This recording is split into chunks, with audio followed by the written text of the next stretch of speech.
Mga idol, anong klaseng ulam ito mga idol?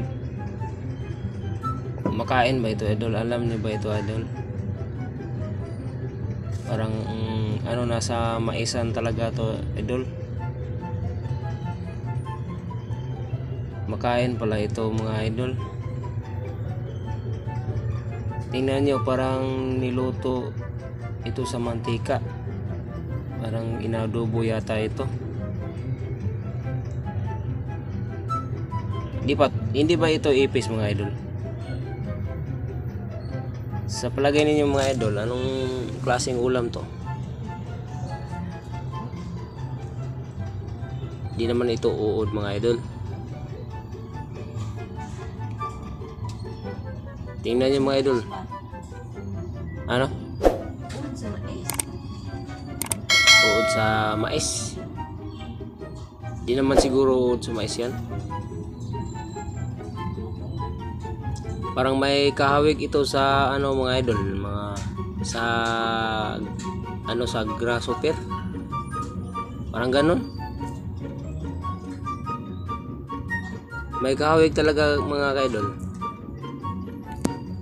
Tingnan nyo maigi mga idol.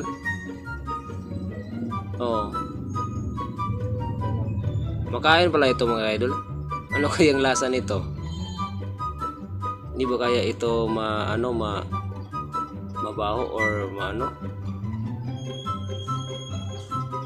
parang masarap yata ito kainin. Tingnan nyo ang pagka-adobo, crispy na crispy.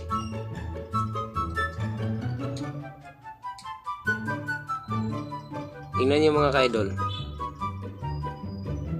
kung anong klaseng ulam to.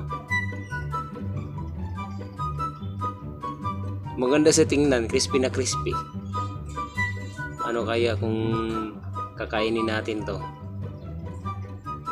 Saka minsan lang tayo makakita nito mga ka-idol.